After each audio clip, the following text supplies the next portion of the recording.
Chapter 1. Spinelli held his coffee mug high. Congratulations, partner. You made it through. Enjoy your retirement. Here's to Mad Dog Maxwell.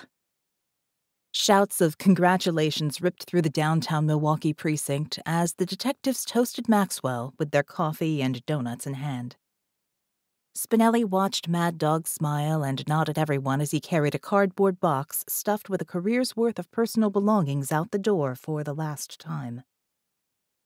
Everything he knew about being a great homicide detective, he'd learned from that man. He missed him already. Mad Dog was the only one who gave him the time of day when he started on the force as a snot-nosed hotshot kid some years ago. "Spinelli!" Captain Jackson barked. His eyes came into focus. Yeah? "I need to talk to you," she yelled across the room as she waved him over. Jackson took a seat behind her desk as he entered her office. "Shut the door, Spinelli." He did as she instructed, then fixed his gaze on her. He stepped back and rested his butt on the 2-drawer file cabinet next to her desk. What's up, Cap? He asked as he raked his hand through his hair. "You've been temporarily assigned to social services, and you will need to report to Miss Fontaine on the 4th floor until further notice." A chuckle escaped his lips. He turned his head to glance through Jackson's office windows toward the detective desks located immediately outside her office doors. He looked for the mastermind behind the practical joke, but he saw none. Not one detective in the office looked in his direction as he hoped they would as they waited for the joke to take hold. He cut his eyes back to the captain. This is a joke, right? She shook her head. "This is no joke, detective.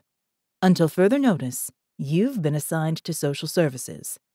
The holiday season is tough on that department, and they need extra hands with child recovery and placement." Spinelli sprang to his feet and stepped toward her desk. Captain, you're shitting me, right? Child recovery and placement? What the hell is that crap? Spinelli reached toward his chest, lifted the gold-colored badge hanging by a chain around his neck, and centered it directly in front of Jackson's eyes. In case you don't remember, this is a detective badge. I'm a homicide detective, not a child recovery and placement detective. Jackson rose to her feet and pointed at the white lettering on the glass of her office door, which simply read, Captain Jackson.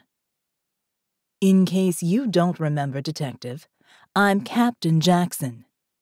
You've been reassigned to social services until further notice. Miss Fontaine is waiting for you upstairs."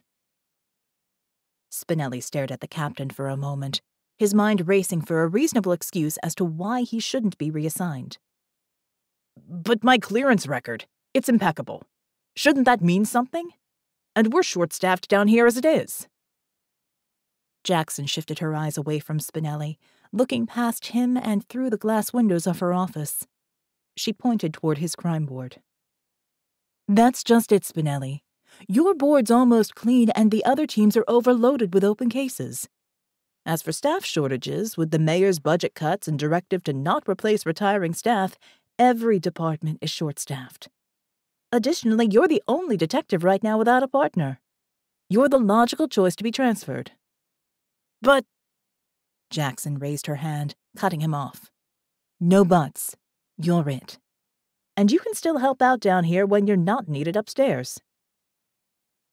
Air hissed from his lungs, drowning out the words she spoke. Spinelli lifted his gaze to meet hers. The look in her eyes told him the deal was done. He fought hard to find a voice. How long? How long must I do this? "Again, it's a temporary assignment just for the holidays. The holidays are tough on the social services department. Their clientele, well, it's a tough time of year for everyone. Those folks especially."